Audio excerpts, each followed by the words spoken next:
we really do want to have a union. We want to be enveloped. We want this thing that we love to come into our hearts and our life and fill up our hearts and our life. It's like if your life and your body is like a cup, you want the God that you love the most to fill up your cup. And you know what? It's not Jesus. Very often, even though we may actually know and love Jesus, it's not Jesus. There's this thing that's happening all around the churches around the country.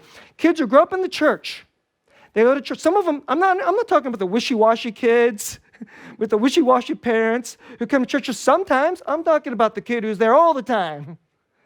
The parents who seem so faithful. And the reason why maybe not even 50% of those kids stick with Jesus through college. And then some of them do, and then the numbers fall yet again. The reason is it's because of this. Because deep down, I know they look like good cherubic little angels at church. But really, they're prostitutes in the making.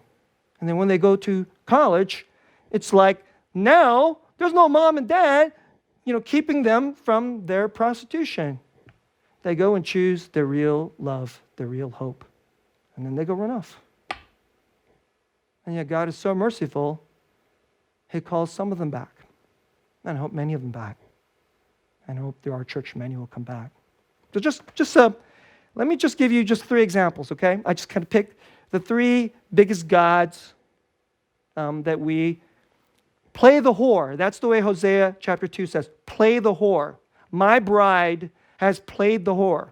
So first, you ever see those movie? You ever seen a movie where somebody immediately gets like super rich or gets a lot of money all at once? And then you ever seen a sequence where they literally wrap themselves in the money? There's like a bed just with tons and tons of $100 bills or something like this. And then someone gets into that bed and they roll around inside the money. You ever seen that? I've seen that in multiple movies or sometimes TV shows. You know what's happening there?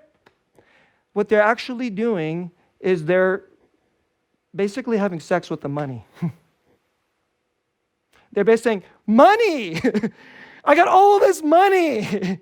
And now that I have money, let's just roll around in it and become one with it and unite myself to it. Let me celebrate my union with money. It's prostitution. It's like, and some of you are like, oh, I wouldn't do that. That's just, so beneath me. No, that's not how a lot of people do it. What they do, the other way they do it, the more respectable way we do it, is then we surround ourselves with the trophies of money. And so, I don't know if you've ever been to anybody's house, and by the way, lots of people do this.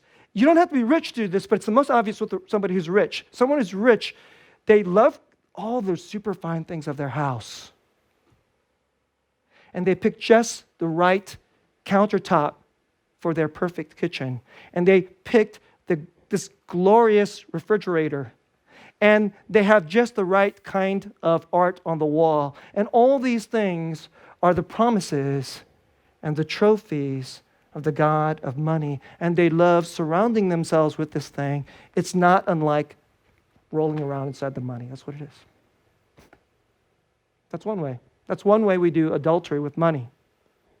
And, you don't have to be rich. You could be poor. So you're poor. You're like, I'm poor. I can't do that. Well, yes, you can. You can have the same adulterous heart. Because you can be poor, but there's one thing inside your house. And it represents the prize of money. And so it could be like something that you won, and it symbolizes the dream that you have of your life. Or so maybe when some of you guys are young, so when I was in college, they used to have this thing. They used to have this poster that was really, really popular, and it had like a garage of like 5 cars. And it was like a Lamborghini and a Ferrari, and it was like these super expensive, hot cars. And then it said, he who dies with the most toys wins. It's completely stupid, but that's what it said, okay? And you know what? A lot of my friends, they got that poster. And you'd walk into the dorm room, and you'd see that poster on the wall. You know what that is? They're a poor college student. That's the trophy and prize of money. That's their adultery on the wall right there.